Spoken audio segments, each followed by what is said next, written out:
I'll be starting in a few seconds.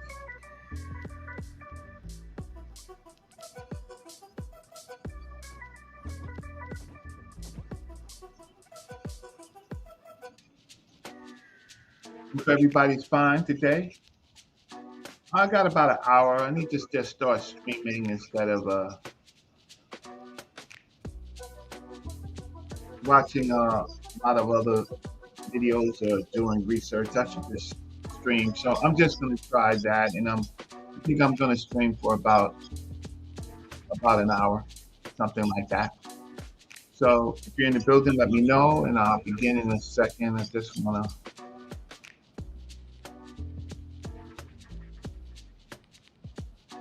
And I think what I got for you is going to be very, very interesting today. Really exciting.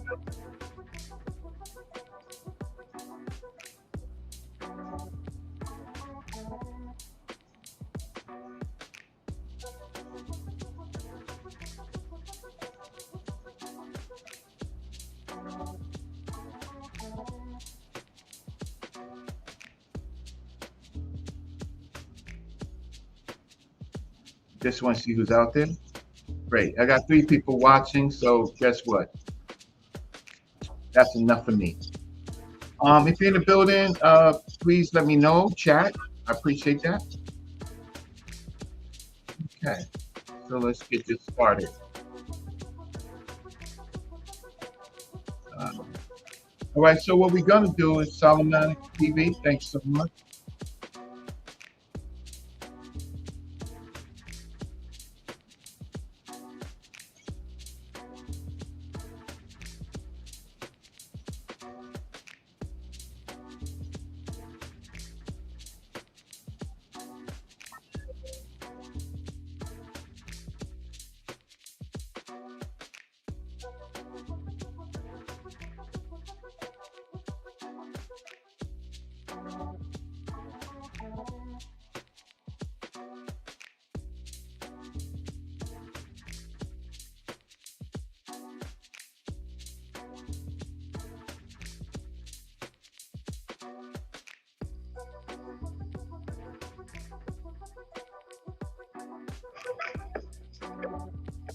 Sorry about that.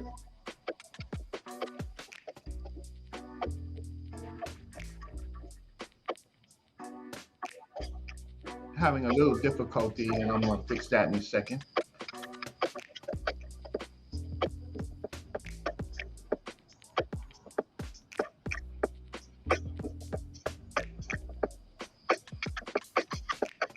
Okay, great. Let me turn off this music, get started so that y'all learn something. I think let's get this music off. Right. Okay, so what I'm going to talk about today is to look at some geographical uh, uh, primaries, and primaries in the context of they're really secondary because they was taken off of the buildings, off of this the statues, or taken off of the walls, um, and or the papyruses, right? And so I'm gonna do it a little bit differently than in the sense that I'm only going to focus on Kemet geographical concepts. That's the difference that I'm going to do. I'm going to focus it on geographical notes. Uh, People say that Kemet means the black land. However, if we look at the geographical notes of scholars, they just simply mention the black land, but they mention other things. So I'm going to show you what the dictionaries, some of the dictionaries show, rather than what people's commentary are, right? Because if you're looking at people's commentaries, then the problem with that is that uh, you're looking at their commentaries, but you're not looking at the facts. Do you agree? So let me just check the chat, see who's in the building, and sorry about the interruption. I'm just going to do more impromptu type stuff uh, to get my views up. Hitch, my brother, how you doing? Peace to you. What's up to you? Thank you. And my man Solomonic TV, always present. There you go. All right, so let me just share my screen and get started. I'm not going to be long. I'm probably going to come back and finish this at another time. But I just wanted to give you some ideas about. There it goes. Okay. Blow this up. You don't need to see me. Okay. I've shown this several times. I'm going to show this again, but I'm going to go real quick because this is by Dr. Alexandra Nibby. So after Dr. Diop did his UNESCO with Dr. Diofalo Benga, the symposium at UNESCO in 74, somewhere about 75, 76, 77, Dr. Alexandra Nibby, she began to give her thoughts. So she says, and we're talking about the place name, right? She says, for some years now, I have not been alone in urging a closer scrutiny of the term Kemet as not meaning simply Egypt, and as not being equivalent to the term Tameri. The problem of reconsidering this term radically is a vast one and will not be accomplished by any one single person. My purpose here is to recall that the problem exists and that we must not continue to ignore it. In the first place, one must stress that the writing of both of these terms usually carries determinatives which have been completely disregarded by us, meaning the Egyptological community, during the last 100 years. The Vodable shows that Kemet is usually written with two town determinatives from the 19th dynasty onwards. See figure 1. Though it is found written without any town determinatives in the 11th dynasty, and sometimes with one town determinative only.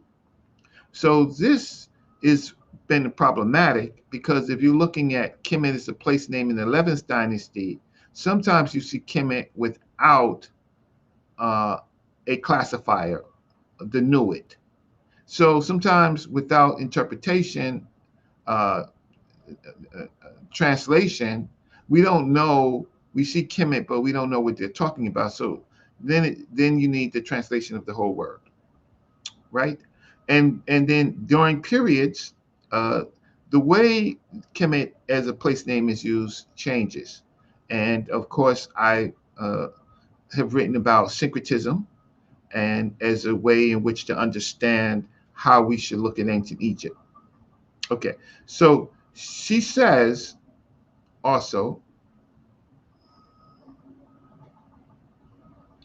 at any other end of the time scale in Ptolemaic times, at the other end of the time scale in Ptolemaic times, we find Kemet written inside the town determinative. The catalog of Ptolemaic signs shows that this was a common practice at that time, the late period. Clearly, this idea of an enclosure, whether by a town or a fortress, remained associated with Kemet throughout the dynasties, regardless of the passage of the time. How can we ignore it? How can we ignore it? Right? That you see Kemet within an enclosure.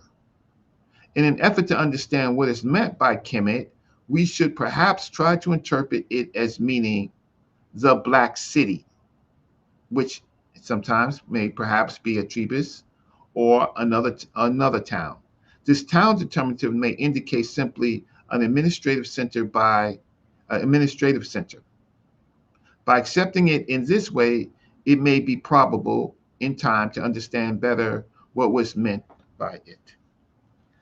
So this is 2025. This is many years later. And this is what she's talking about, that you see Kemet within a circle, an enclosure. You see that, right? That should be clear. Let's go down. Make sure that you see it. There you go. Let's see if I can enlarge this whole screen. Oh, no. So I don't know what's showing because I can't see on my side the whole screen enlarged. So let's try here. Great. Okay. So the ideas here is that way Kemet is written in the catalog differs from time to time.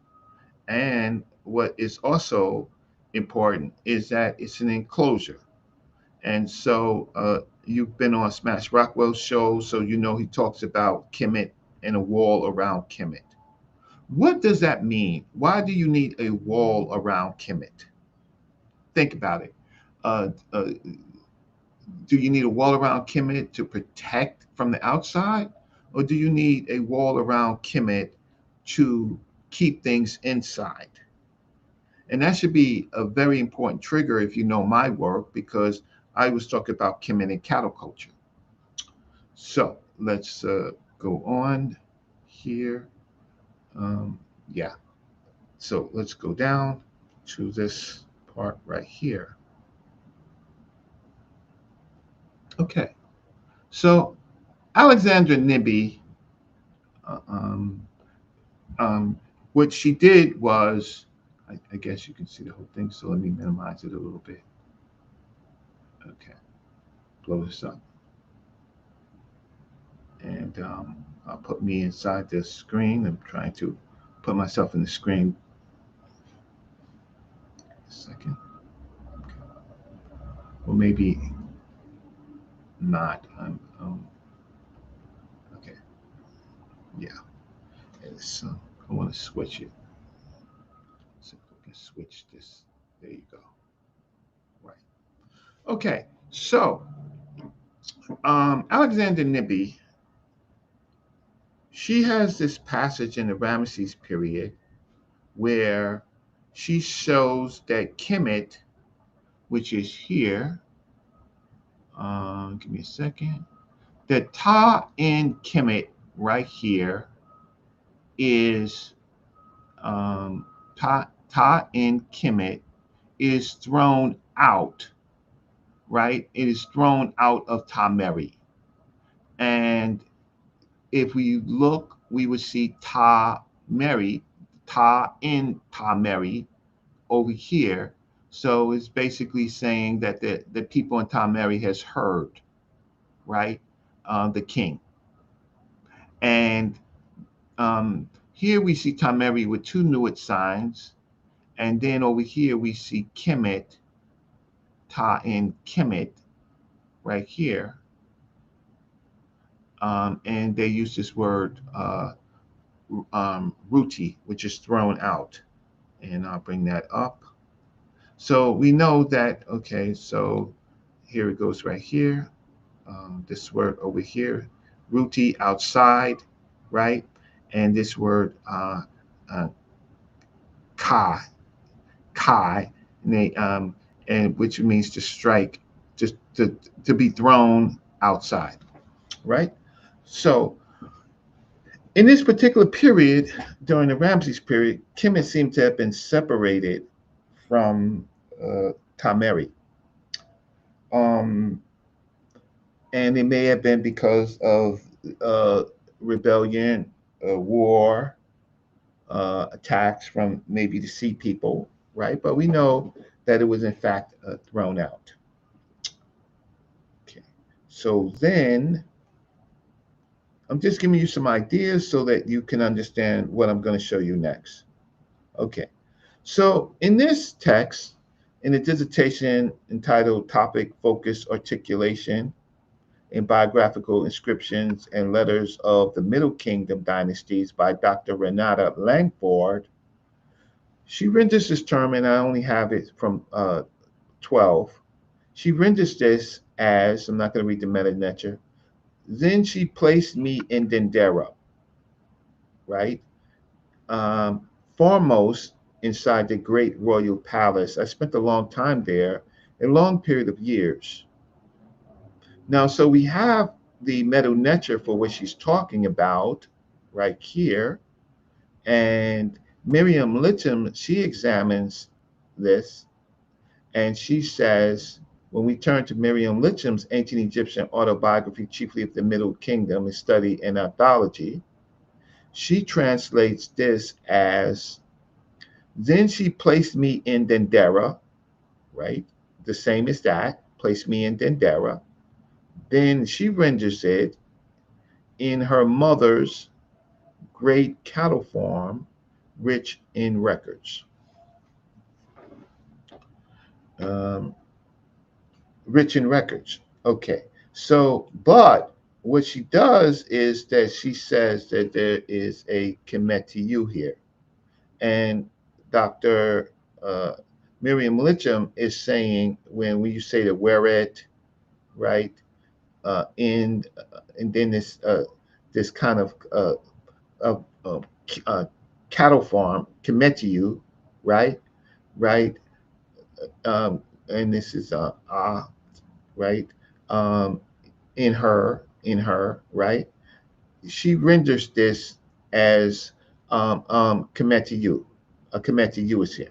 So in here, I get an idea that Km.t is, or what she's trying to say is that it's an estate, a black cattle estate.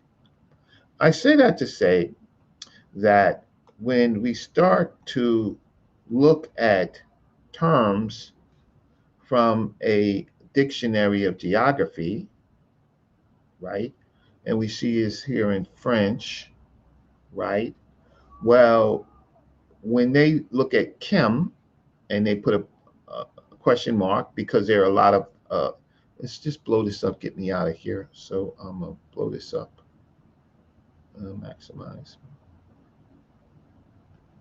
blow this up, maximize.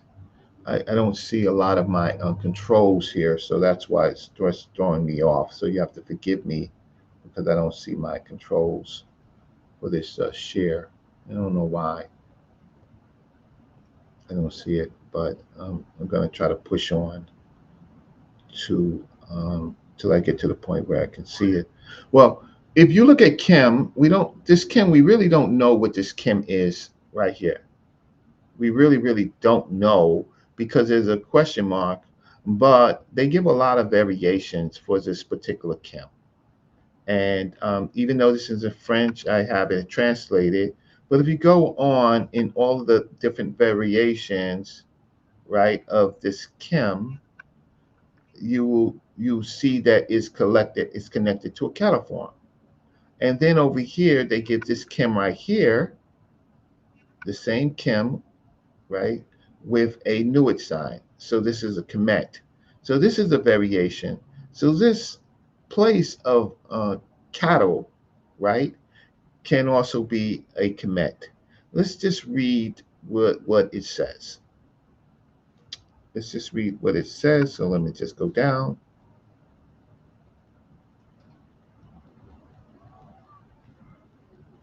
So So they give a lot of sources for all the places where they actually find these variations of Kemet, right? So so we know that this variation is pretty much attested in several different places, right? Um, at some point, they talk about it also being a nome of the bull or a sapat of the bull or and the chief city of the bull, right? Namely of the 10th nome of Lower Egypt and in the Thebes section, right? So this pretty much aligns with Dr. Alexandra Nibby that Kemet seems to be, in some contexts, a estate of black cattle, right? There may be more types of cattle, but certainly cattle. Okay. Um, we go to another dictionary item over here, right? Well, okay, so here they're talking about something that we've seen many times in uh, what they call a threbus, maybe only a threbus, but it's sometimes maybe different places where you have Kim ware with the cattle in the Nuit sign. So that's interesting, right? Because this place, at least in Atrebus, right, or maybe other places, is related to cattle, right? A community, but in that community there is cattle. And let's see what the English says. The English says a lot. It just gives you where this is located, and it also um, talks about the tense nome, and of course, this nome is identified with the metropolis, right? Which is a Kim metropolis. Now, I'm not saying that Kemet is a Terebus solely, but I am saying that maybe Kemet is one of the black cities.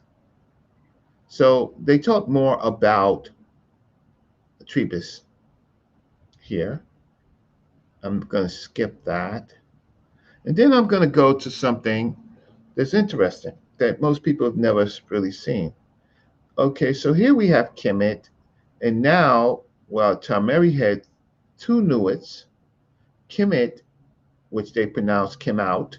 And this is why you can't find a lot of this stuff because it's just the way French, Germans, and English uh, transliterate and then use the transliterations to kind of come up with a sound.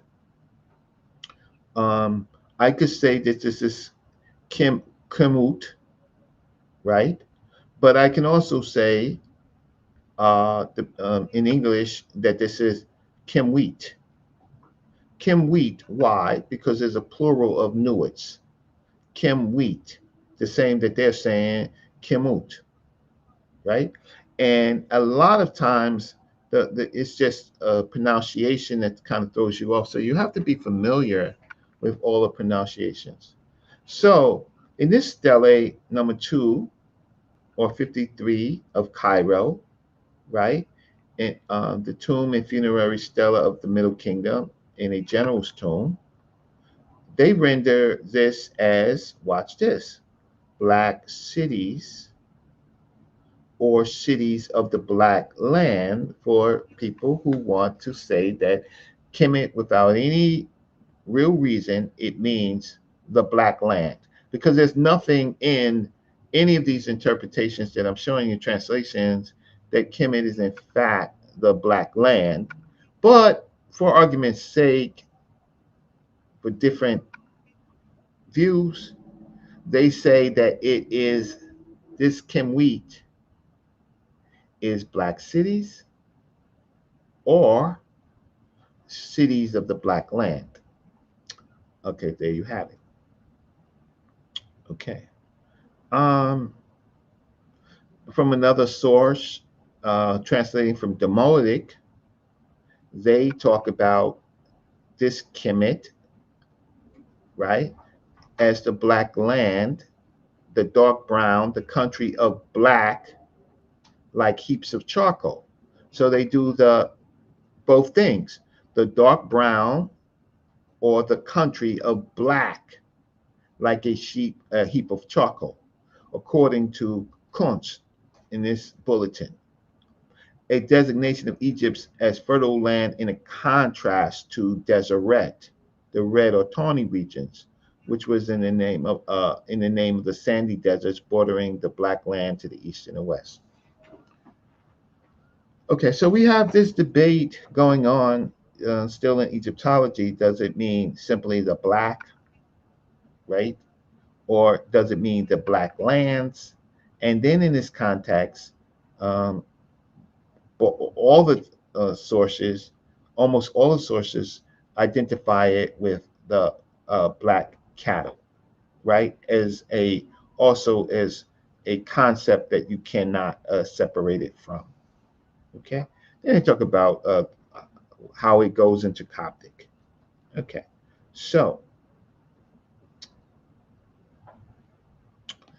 then we have this Kim E, that's sometimes a shortened form of Kemet with the Nuit from this Harris Stella Harris, and this is a mountain of black regions, mountainous black regions, multiple black mountain regions. Uh, Also, really interesting with this is an inscription of Miramar Museum, right? And this is also an epithet or a place, the god of the black region or god of the dark land.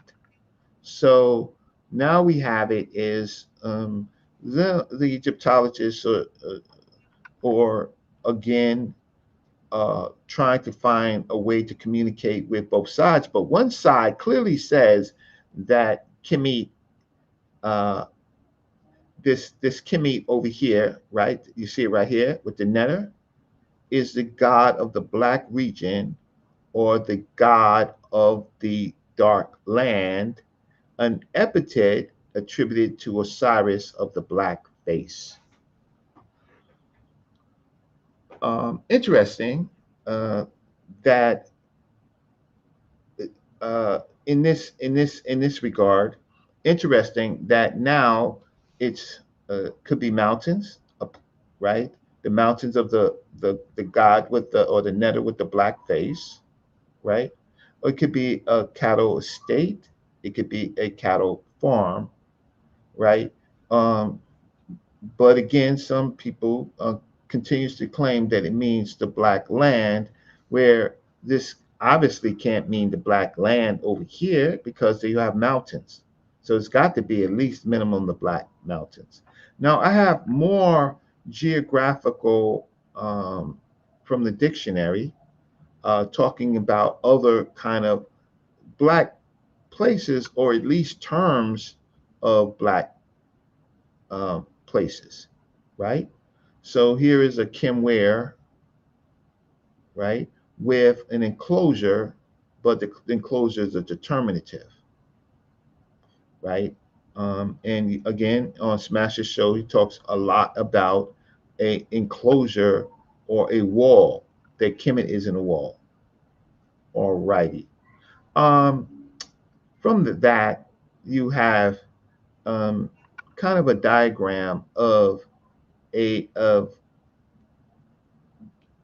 relating to the last dictionary item of at least the places or they place. So they call it Zagazig, but Zagazig is really Bastet, per Bastet. And um, for the purposes of what they wanted to say in that kind of inscription, they wanted to talk about these particular areas to give a place where that kimware was, right? Which is this Zagazig, which is the Perbastet. I just wanted to mention that because we're looking at some geography. Um, and how we got that is because of various attestations describing using that particular place. And um, and connecting that place to what you call the bitter lake or the bitter sea, and where that is in that pyramid text, and I think it's also in Marikari, that uh, now we see that kimware is also used to talk about the bitter sea or the bitter lake, but again, not relating to black soil at all. And let's see if I have one more that I want to talk about. Okay. This kimware, right, in the chapters of the Book of the Dead, 64, 83, and 126, right? Um, of those particular chapters. And it says, and the city of the great black. So this kimware is the city of the great black. And and it says name of a lake of a city built upon this lake in the funerary world. So let me close this part down and close this part down. I think if I can try to get control of my screen again. If I can close this down, 1 second. Great. So, so what we have now, and only yeah, I have about a half an hour or 45 minutes to go. So what we have, Shesmu says of the sky, Shesmu says great mut.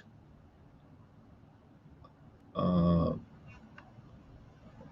Solomonic TV says of the, uh, we are seeing figure 3, and my man Yerrick, Chief Magi. Yerrick does got, he is very fast with attestations and certainly definitely with the TLA. Um, and I like to hear more from you, Yerrick, if you're largely on the chat, but I like to hear you so that I can speak to you. But you are super sharp. Um, uh, in certainly finding things. One of the things I wanted to talk about to Yurik is we Kemet.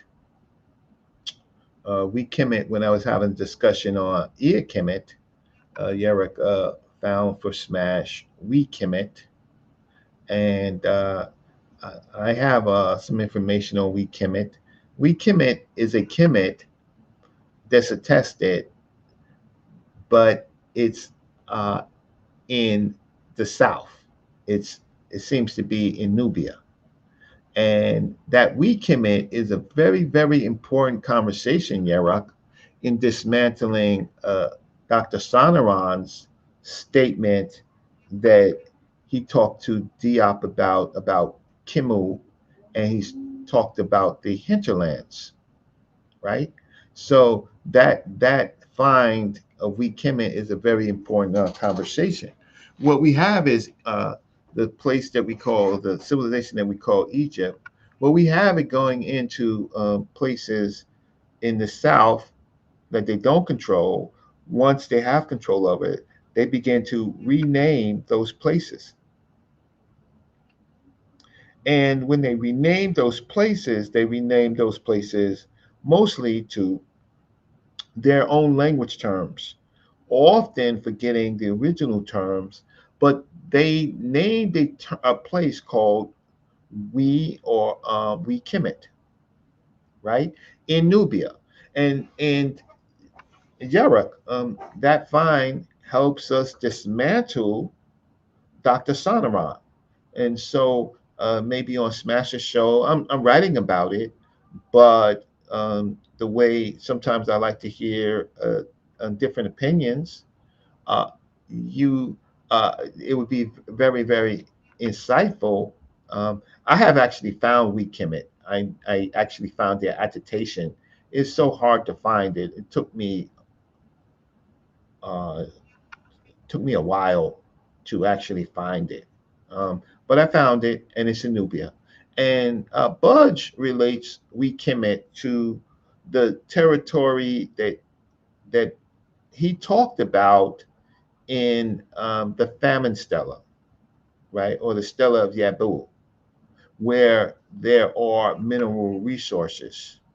But nevertheless, the most important point is that the Egyptians, the so-called Egyptians, named the place in Nubia We Kemet, right, um, for its purposes.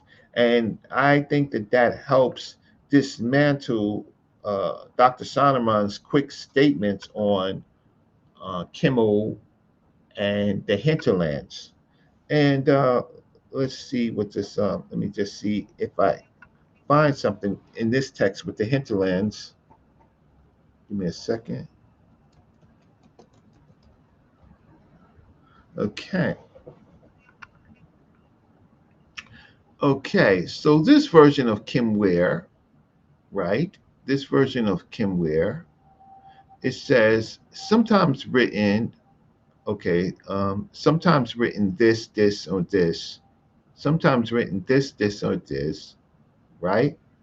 If one is to rely on Marius' publication of the geographical list of Augustus at Dendera of the Greco-Roman nome list, meaning the Great Black Land, that's an interpretative word, name of the Fiwu, Fiwu, or which translates to the hinterlands or back country of the fourth nome of Upper Egypt. So, what we have now is the ancient Egyptians, so-called ancient Egyptians, talking about the hinterlands, right? Now, and then over here, this let me see. Yes, this is the same one. Let me see. Uh, in the Greco-Roman list, it's called the Great Nur, the Great Black. Name of the field, the hinterland backcountry of the fifth nome of Egypt, the Koptite, which bore the same name as the field of the adjoining nome, the Theban. So it seems like the ancient Egyptians, the so-called ancient Egyptians, have no problem with finding Kim words uh, in the South, and as far as the South of that mining time a town that we talked about, which is Kemet. So I think that that's really good research work that will help Yeruk uh, us dismantle again Dr. Sonoran's quick statements. Uh, see, let's see what Yeruk says in the chat. My brother Rakim 777, my big brother, how you doing?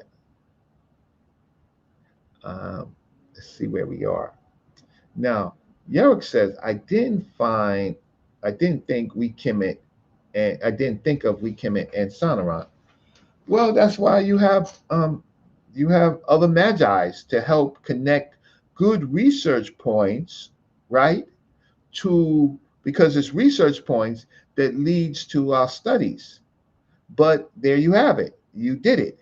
You did it. You didn't think you did it, but Yarak, you did it, right? You found a Kemet in the hinterlands, right? That the so Kemet doesn't always have to be uh, connected to what we think is Egypt. Kemet is seems to be a designation for what they deem is important in the context of it being dark or black. And in my work, of course, I uh, connected to cattle estates, to uh, where the king donates land to priests and they create a cattle estate. And they've done that in different places like Dendera, which is a donation from the king to the priest of the uh, of Hawat Hor or Hathor, right? So Kemet seems to be what it's not necessarily a nome, it's not a sapat, but it is a place with a nuit, and in some time periods, it's connected to some type of a state, right? And there is some reason that is also connected to the color concept of black, but I believe strongly sacred black, right? Yes. So then Yarek also is talking about Kim Set. Um, so Kim Set is sometimes a personal name. That is one of Mentuhotep's wives' names, Kim Set. Um, are you saying Kim Sit Yarak is a place? Tony Macaroni got the flyest name on YouTube in the chat. Let's see what else. Yerrick says, I just found it in TLA. I couldn't find more. Now look, I'll look through Budge. So where do I have it on Budge? Let's see. Let me just type it and see if it's in the source right here. Okay. So one of the problems is that uh, let's see, Budge. One of the problems with the way we study is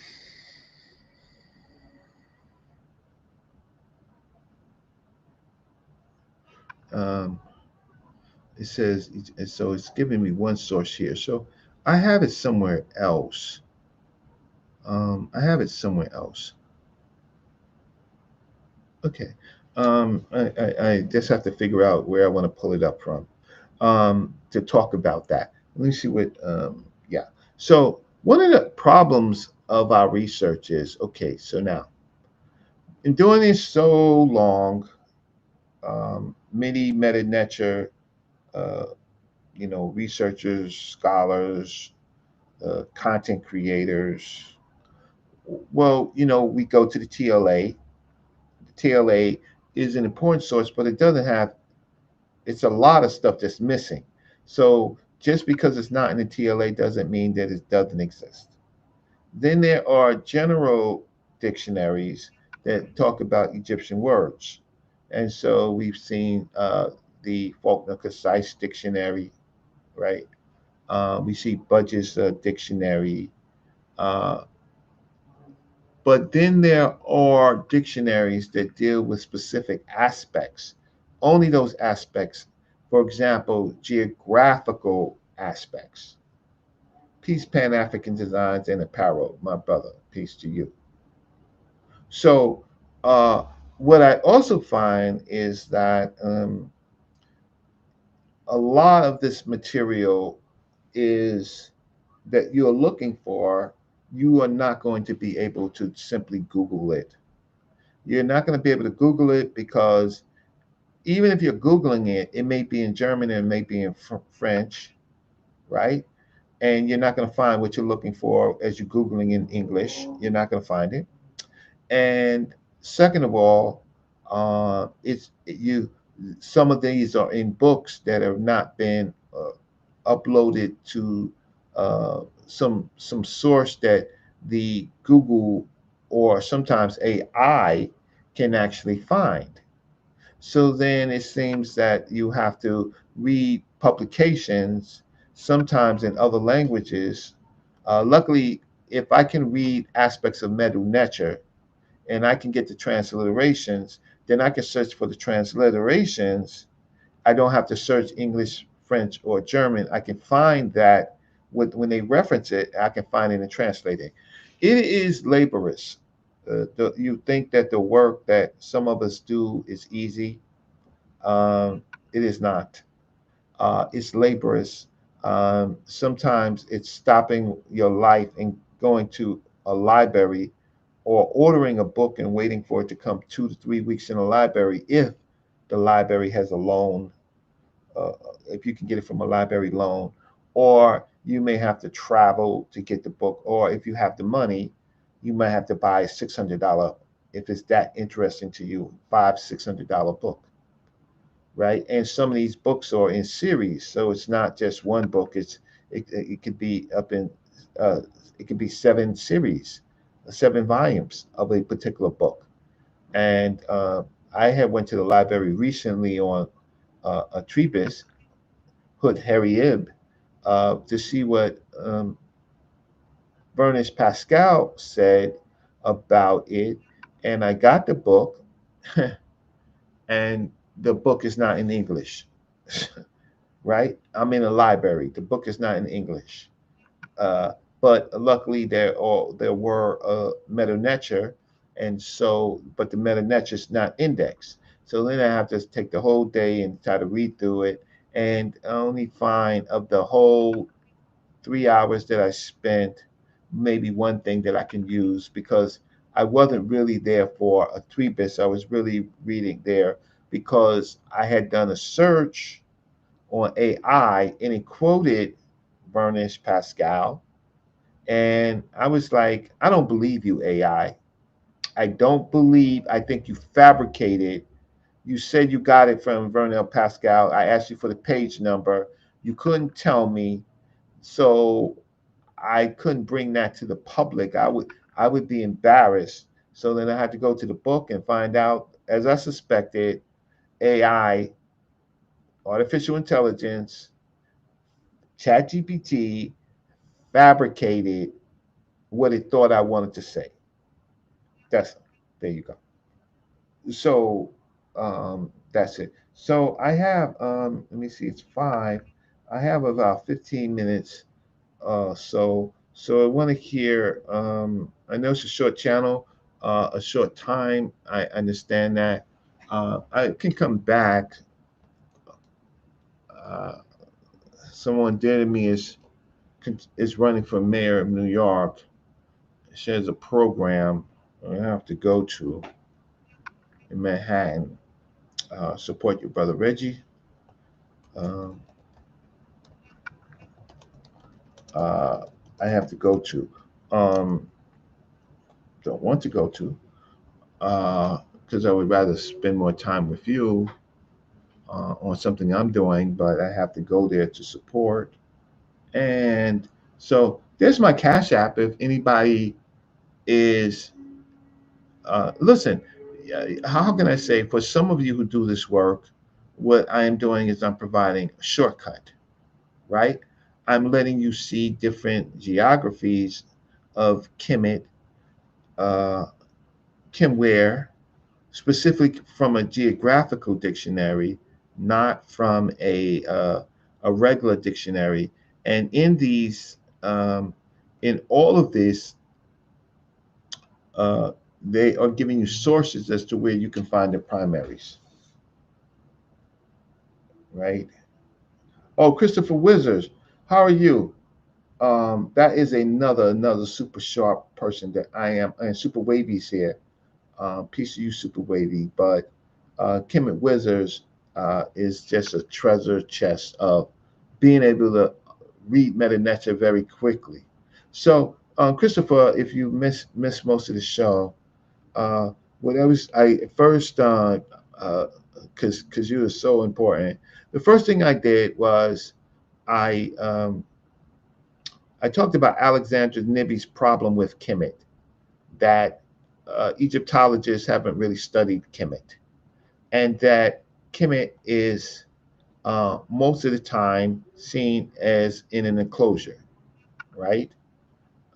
Relating to some wall or actually enclosed. In the later period, it's actually enclosed in the Ptolemaic period.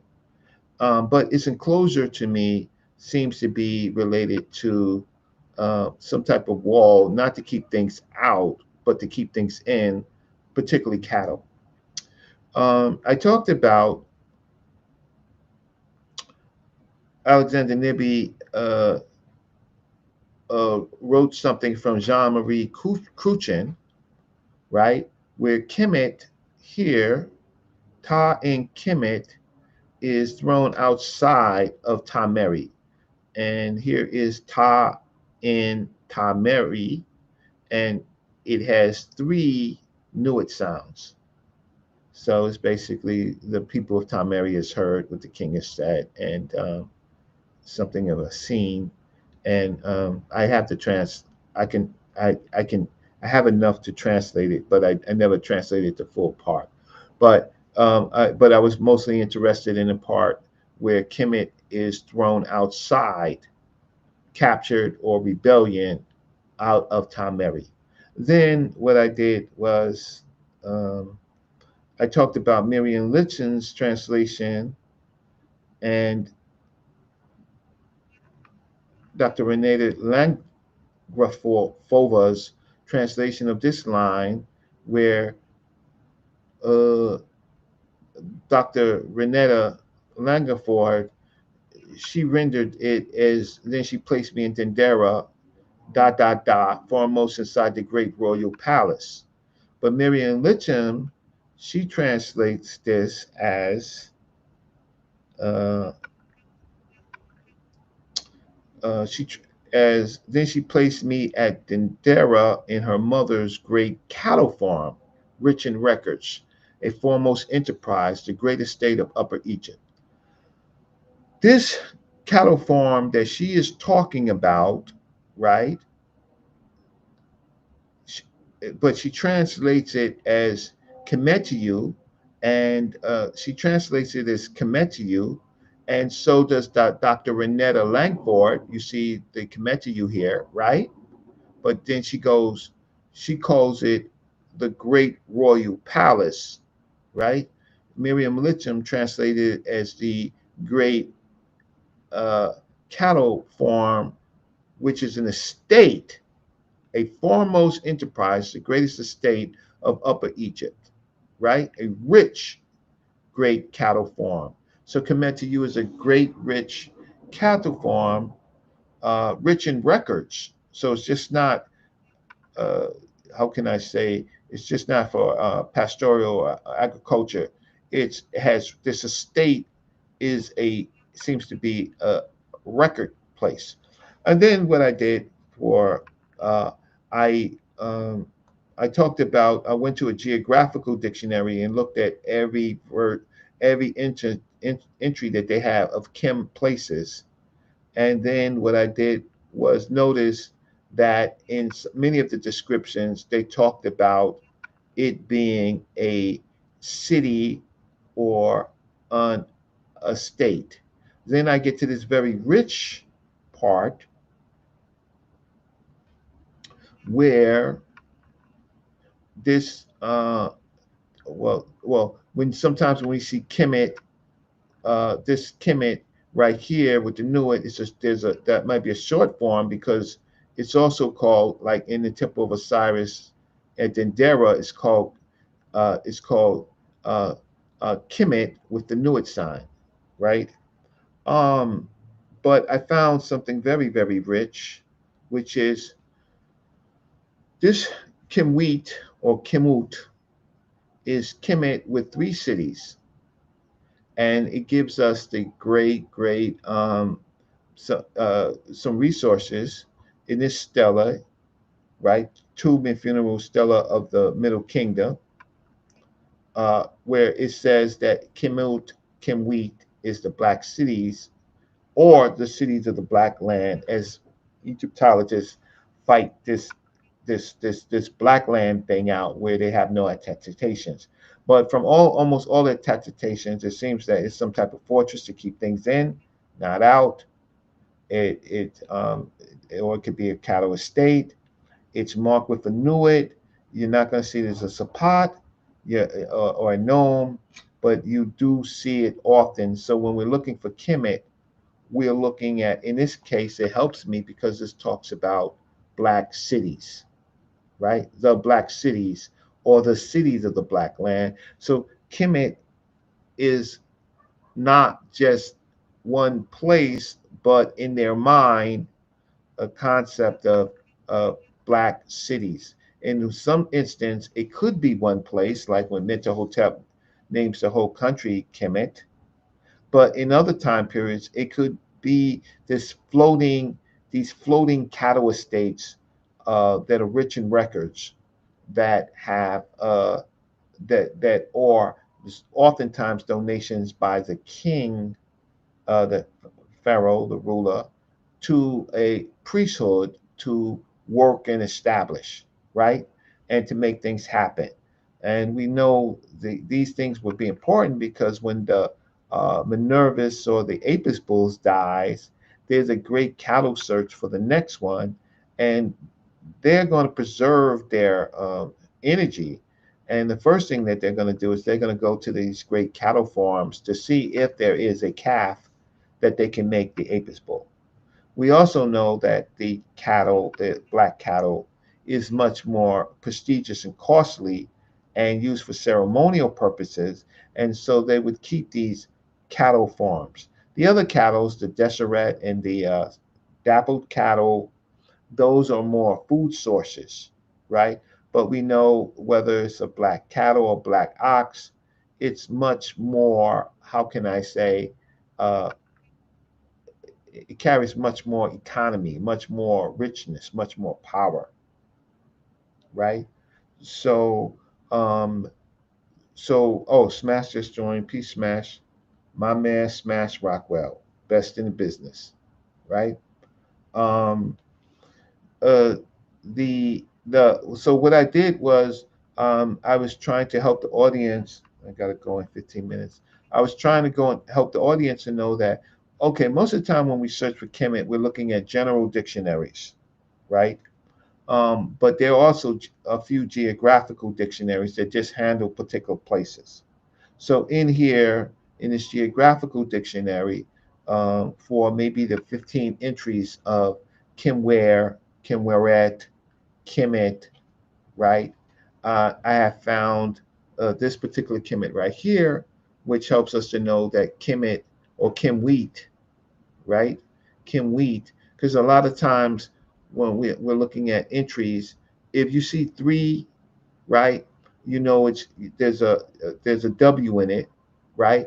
And some people would just pronounce this Kemet, but it's not Kemet. It would be Kimwheat, right? Um, when there's multiples, right? In this version of Kemet right here, in all of these, all of them, almost all of them, even when there's, they have. Sorry, what did I do? I get back. I don't want to see myself. Let's go back to this. Share the screen again. Okay, share it again. Great. Get me off the screen. Okay, so let's read what this Kemet says with its references.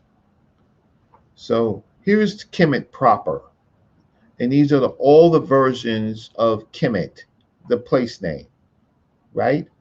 That they have found, right? These are all the versions. And then there's the sources. And so let's get it out of French and get it into English. And let's see what it says. It says also in demonic, the black land, the dark brown, the country black, like a heat of charcoal, right? So they argue among themselves. They use this term black land in parentheses, but then they also say the dark brown, the country black, like a heap of charcoal, according to Kunz, a designation of Egypt as a fertile land in contrast to the Deseret, which was in the name of the sandy deserts bordering the black land. That's the Deseret, right? And then they talk about the things that we've talked about before, which is using the Coptic. The word was sometimes preceded by the female article in the Carnarvon tablet. Then they put in parentheses the black land or our black land. And but if it's in parentheses, it's like I mean it's like it's in when it's in quotes, it's like it's in parentheses. Those are just interpretations. But the most important thing is, in this particular one, they see it as black country, and all the other instances, we're talking about a city, an estate, or a community. We have this version of Kemet, right? Um, and it's basically from a tomb of a necropolis. But this will help you smash when you was doing face on face and stuff like that. Well, in this particular, there's an epithet, right, that they source, and the epithet is the god of the black region, right, or the god of the dark land, and that is an epithet attributed to Osiris of the black face. So when they say face falls on face for shoe, and they talk about black faces, uh, in this particular region, and this is this Kemet, or this Kemet, right, is in the mountains. So now we have another argument that in this version of Kemet, they are specifically talking about mountains. So there's nothing in here that in this geographical that proves that Kemet is the black land. Nothing. Seems to be related to cattle culture, like I've written about. It's And there was one other thing that I thought, oh, and so this one over here is important, and I was complimenting Yerok because uh, they use this word Thiwu, which talks about the hinterlands. So we do know from what Yerok had pulled up in the TLA uh, is that that we commit that he pulled up is in the hinterlands. So we know the Egyptians, as they conquer areas or take control over areas, they can name areas outside of Egypt uh, a version of Kemet, whether it's we Kemet in this particular case. I have a source somewhere that Budge talks about this we Kemet, right? Not directly, but he equates it to the famine stela where there are riches of minerals. And Wekemet seems to be a kind of a mineral mining place. But the most important thing is that uh, if we wanted to argue Dr. Sonoran's statement of when he talked about Kamul and Kemet as exclusively being in Egypt, we have We Kemet, which is a version of Kemet, and that is outside of Egypt. And so Dr. Sonoran's quick statements were just, he was commenting at the symposium. He made a quick statement, but we can impeach that statement because now we have We Kemet, which is a Kemet that is outside of uh, Egypt proper, right? In a uh, place in the Sudan. And so, like as we say, Gali, right? Wow, we have now, because of our combined research, we have an argument that will help if people value Sonoran over Dr. Shekanta Diop and Dr. Obanga. Well, Sonoran just made some statements without any examples, without any papers, and some people will value that because he said it. We don't we take it into account, but we also find now that we have a we Kemet, a version of Kemet outside of Egypt. So there you go. Now, what's Christopher? What's this got to say? Uh, okay, that Kemet is talking about the underworld, right? Usir is the lord of the Amduit. Yes, because the ancient Egyptians think they mirror places on Earth and in their cosmic order, right? So they mirror places, but the fact of the matter is now we have a place, can we, uh, in the netherworld, right? We have Kimi as black cities, right? We have Kimwerets, and we have we Kemet within the Sudan, Nubia. So Kemet has a lot to do with their particular thinking of their of these. I'm going to use this word that I haven't used a lot, but I have used it. Black realms. So Kemet is a black realm. And then we see it later. And then if I summarize this and come back at another point, I can go back and start talking about that Kemet is the pupil of the eye of a seer, right?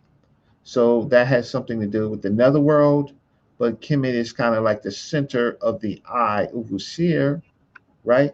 So it has a lot to do with their cosmic thinking, but Kemet is a black realm of things in it that point to black, but it does not point to black soil. That's what it does not do. Let me see what Christopher says. He says uh, of king, right? Relating it to king, I guess. And then he says majority of scenes in Amdu take place in utter darkness. So we're talking about black realms. So, but we're talking about black realms. But when we're talking about darkness, we're talking about an atmosphere where there's not light. When we're talking about Kemet, In Kim Warred, we're talking sometimes when we can be talking about the states of black cattle. We're talking about black realms. So a lot of people use the word black reality. I'm thinking I'm doing a better job by talking about uh, these ancient people's concepts of black realms, whether it's in a do it, whether it's in as in context of cities and estates, whether it's contexts of being in other places outside of uh, Egypt proper, such as we Kemet, right? And then Christopher Wizards, because he knows the text, he can be very poetic. From the text, that's what happens. Then lighter rod's gone until the late hours, and he's pulling that directly from the text. Hello, Mika. How are you? How are you? So I think I'm about almost out of time. So I'm gonna invite any guests to come on for a few minutes. Um, for a few minutes. So my presentation today, and I'm going to have to continue it, is that when we're talking about Kemet, we're talking about black realms. We have to read the text to figure out which realm it is. Is it cities, right? Or is it in the Amduit, right? As in that Kemet, right? Or it's in other or it's a lake or island, right? Like the Bitter Lakes, right? Or the Black Lake, or is it in places outside of Egypt? So, for the few minutes that I have left, if anybody wants to come on and like to hear their thoughts, and let's see. No, that's not it. Okay, so that's the stream. And if anybody wants to buy me lunch for my research, I think that we have great arguments that that that I don't want to say disturb, but gives more insight into what Kemet is and what Kemet is. Um, that Kemet is just not the binary kind of black land. That it can only be the black land, and they can't continue this charade, this hoax on Kemet being the black land when none of the geographical attestations talk directly about the black land. There is no black land economy. There's no black mud economy. It's not that. Where is it in the text where they're pulling out black mud, taking it to a temple and worship it? Right?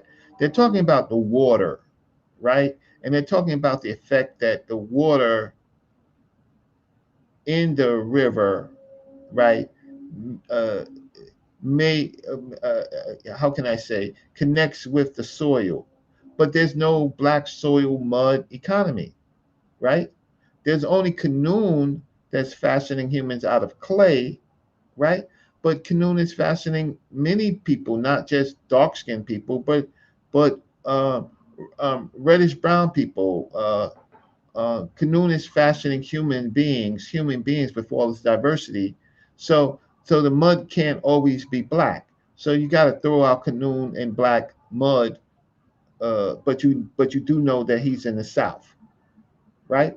So there you have it. Uh, this is part one of my geographical uh, uh, analysis of Kemet. Why? Because I have experts who deal with geography, not just words per se, but have found uh, geographical statements of versions of Kemet in the textual sources, and they have no defense if they want to say Kemet is the black land from the geographical textual sources of the experts. They have interpretations, right? That's fine, but that doesn't carry much to a more sophisticated audience that we are in. So them just having pulling up some anywho Egyptologists to say it's the black land and play little three-card games with us does not work because we need to source that shit up, right? So if I showed any of them the geographical database and showed them black cities, right? Uh, and say it don't mean black land. It's got three Newarts. It don't mean that, right?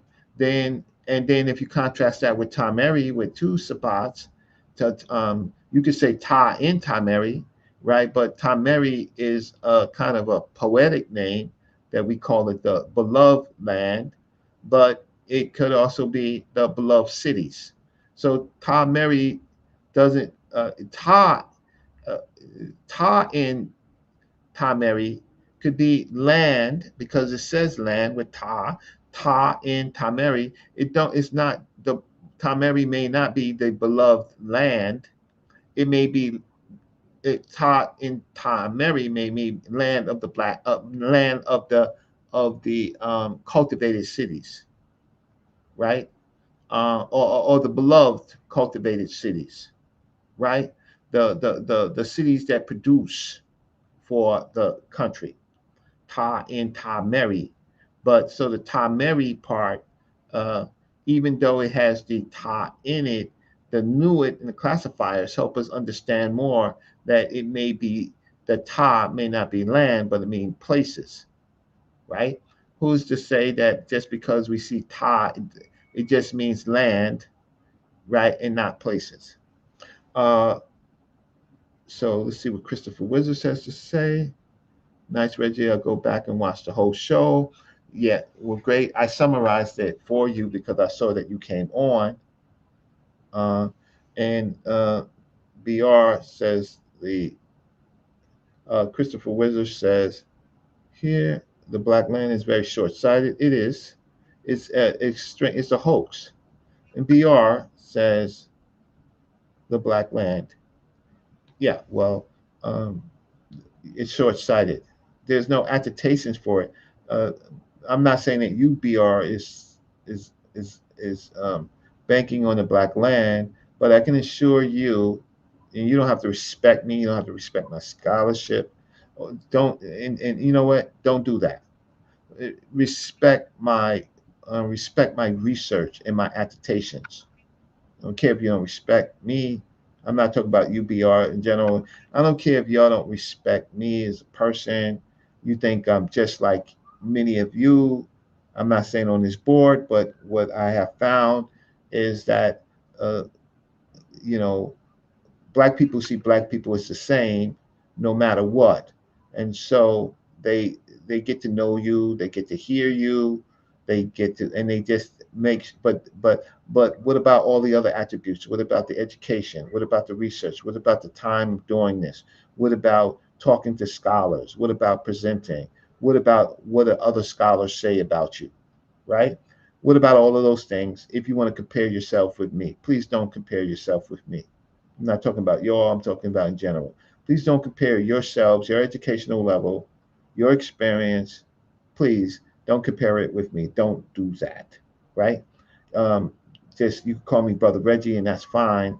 But don't get up there and act like because what I'm going to do is I'm going to source your ass to death.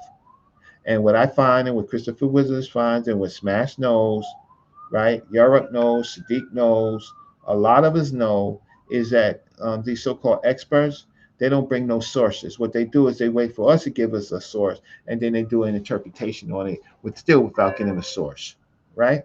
So I think that's it. So I have to go uh, to an event, so I have to get dressed. Um, and let's just stop sharing my screen. Stop sharing. Let's see if I can stop sharing. Great. And so I can probably say goodbye. Great. So I hope you enjoyed the show.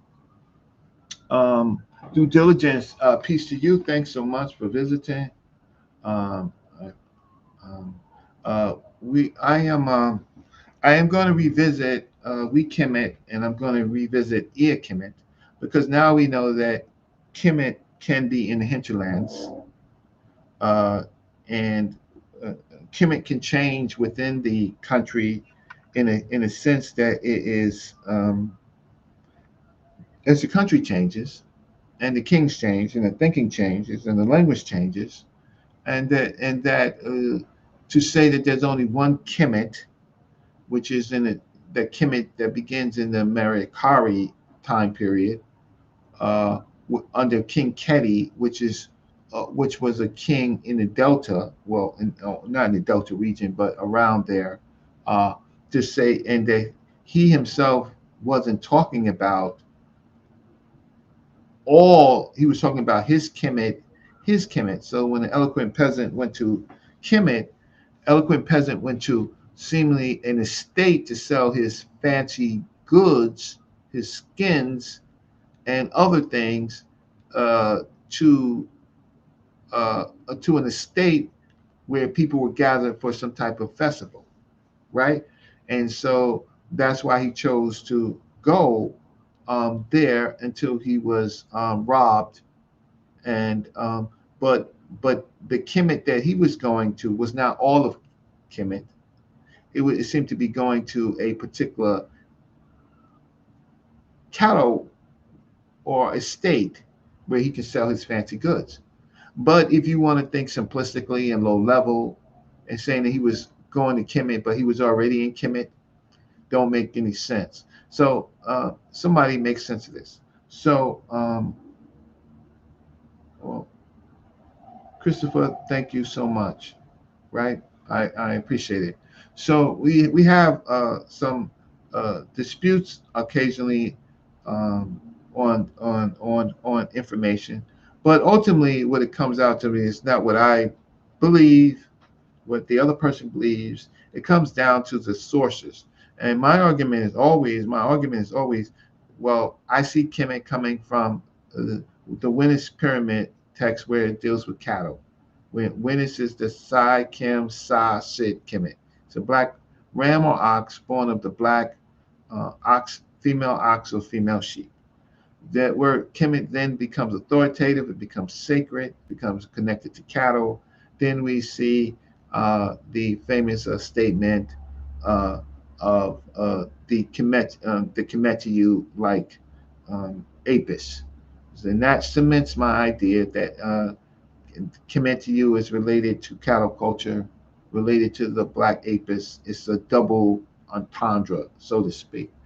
So once we know that the word Kemet exists in the pyramid text, then we find this other term that I talked about, Kemet, which seems to be a donation to from Seneferu to um, some priest, some priests to develop a black place, right? Black city.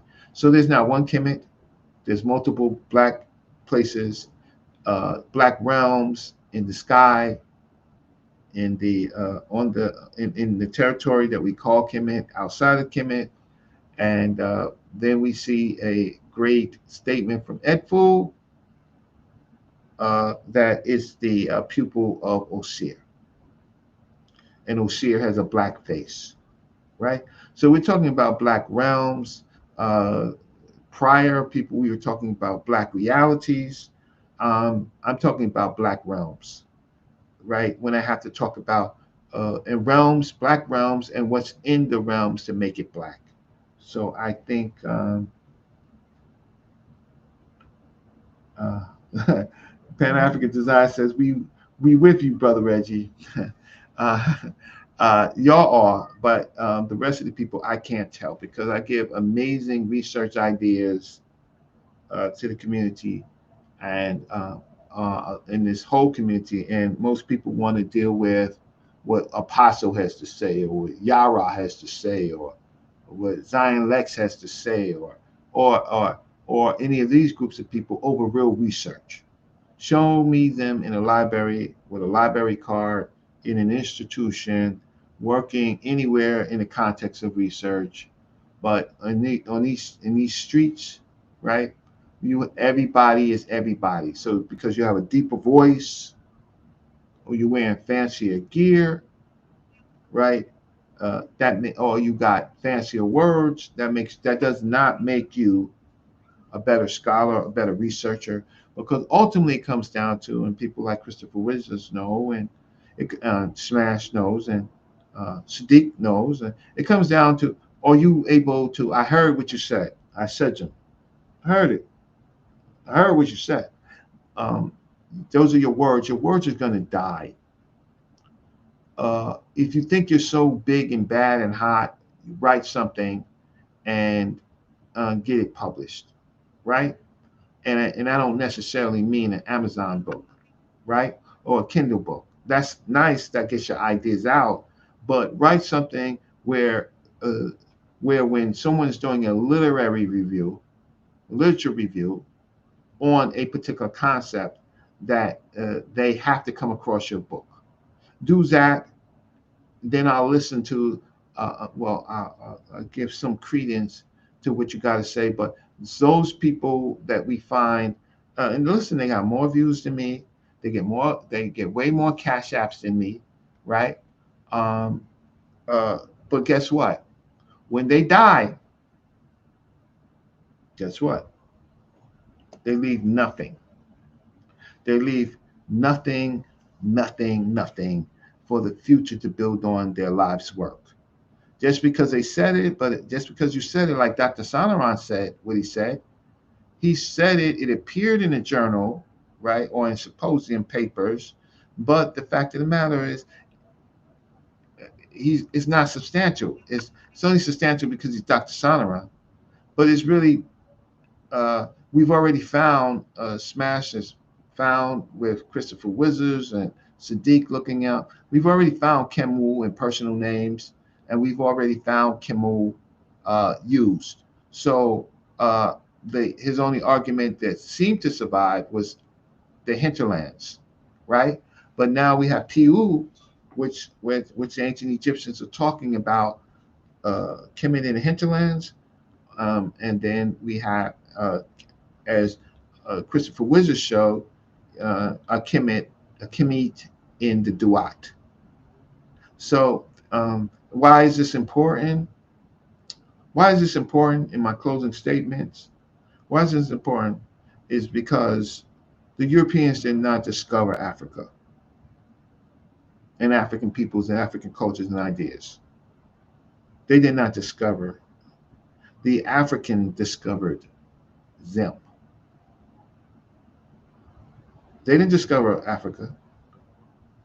So if you can understand what I'm saying, the African in all of its lower species discovered and populated places on the planet. It was the African that discovered them. They did not discover us. But when it comes down to power, they can write and say it a million times, which they have, but it doesn't make it true. We discovered them, and we gave to the world our culture. And then they have a hegemony. They control the universities. They can control who gets through, right? But your brother right here, Brother Reggie, I did talk to Dr. Zahi Hawass. I don't get no credit for it, face to face, and told him that he is not an ancient Egyptian because his genetic makeup has sub-Saharan DNA. I said that. Years later, maybe that might be important because we are catfighting and everybody is thinks that they're everybody. Some people can't see the significance, but I don't weigh I don't weigh my work on YouTube. It's fine. You're on YouTube. You got a lot of views. You say a lot of stuff. You might be popular, right? I don't weigh because if you would have done it, you would have kind of publicity your ass off to make it seem more important. I don't have to do that. All I have to do is show you that I talked to Dr. Zahi Was, probably the first African American, came to his house at the Java Center and told him, "You are not an ancient Egyptian. You're related, but you're not. You yourself is not an ancient Egyptian. So get off that goddamn high horse. Your big nose, your big lips is attributed to the African. The same people that you attack, right? They're in your blood, in your DNA, right? Get off your high horse. Stop masquerading as if you are something that you are not to for propaganda, because you're talking to people who actually know, right? So all he can do is sit there and snot and smile with his big nose and his big lips and his hair, right? Because how can I say, his blood is related to sub-Saharan Africans, and if they want to argue that the ancient Egyptians weren't, they can continue to argue that. But the ancient Egyptians, the sub-Saharan populations, uh, they coalesce with different populations from those Southerners, but also in the formation of what we call Egypt. You have to factor in the Western Desert. You have to factor in Libya, and you have to factor in the ancient North Africans, the Maghrebi people, who were dark uh, without necessarily being directly related to sub-Saharan Africa. So now I'm late. It's 10:30. I mean 5:30, and I'm supposed to be at this place at 6:30, which I'm gonna be late. So I want to say peace to you, Cedric Ortega. Thanks for joining in. Uh, they invented Africa from a word in Africa, an indigenous word, Afri. Due diligence, the concept of how many people seeing modern Africa today. That's correct, right? Seeing modern Africa today in some places is not historical. What is Visa? My man Visa, what's that? Do we see the same admiration, appreciation to our horses as cattle in ancient Egypt, or were horses more solely dedicated towards military upper class people? Horses began more prominence in the period of the Hekakasu and the Libyans, and then later in the Garamantes.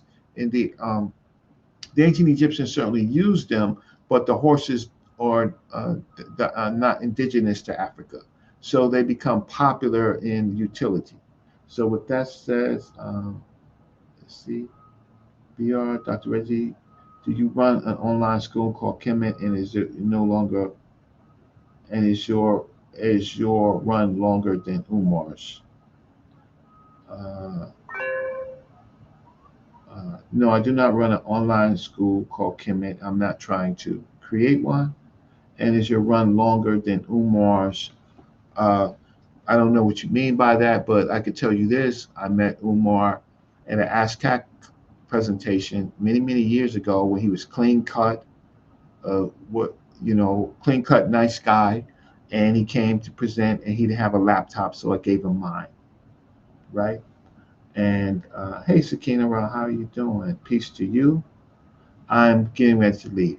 So I met Umar Johnson in the early days and had some back and forth with Dr. Umar Johnson on some other things.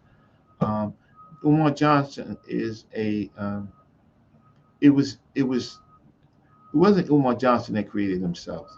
It was you that created Umar Johnson. It was you that never confronted Umar Johnson. It was you that fed his ego, right? It was the vendor populations, the ones that do events and all those type of things, that kept hiring him because the people kept coming. Not saying that he was right. They hired him because he was a money maker, and so he is uh, how can I say, a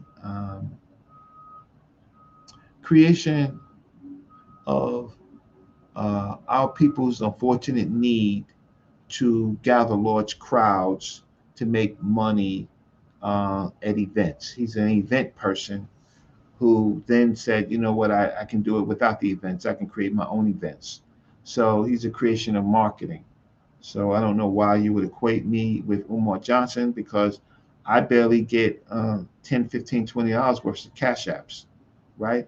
And I could say it 100 times and still get 5, 10, $15 donations that equivalent to $30. But y'all don't want to hear me. Y'all want to believe. You want to be entertained. You want to fantasize. Not all of us, but the majority of us, because he's saying something that you think you want to hear, but he's not trying to solve your problems. You're letting other people solve your problems because you won't even research to find out if things are true, like in fact, uh, your religion. So with that said, Brother La, man, I'm leaving. I want to say peace, but let me see what Brother La said. Sometimes having an overstanding of knowledge make some people scared, whether they have a religious grounding, whether it may be true, but true knowledge is knowledge. Knowledge is knowledge. It's just that people pay for entertainment. I agree with aspect because of the African mind domesticated cattle before others, although that's argued and horses being domesticated in bote, bote gave them ability to travel into other cultures. Yeah, cattle did that, but for tens of thousands of years they relied on ox, uh, and but the most important thing is when they were able to create uh, pottery vessels to carry water. So uh, uh, the vessels, the pottery was the most one of the most important innovations that allowed Africans to to to to to take the chance of going to great distances because with food you can live for about a month. Water, um, water, you're looking at week and a half without water, and then you die. So there you go.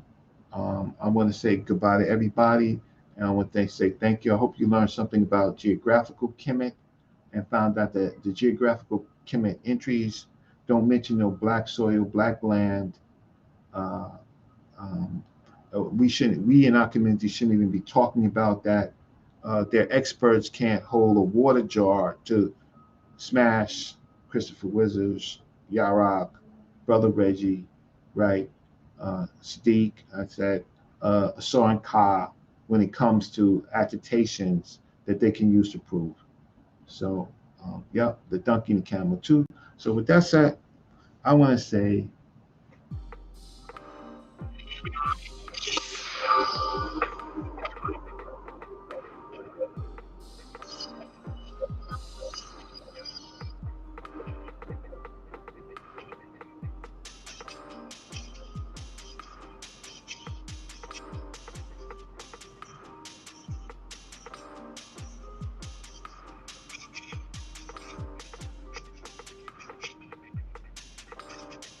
thanks everybody for joining me today. Sorry it was short. Your donations will help me do longer shows. Uh, I appreciate it, but thank you first and foremost for entertaining my ideas. Thanks so much.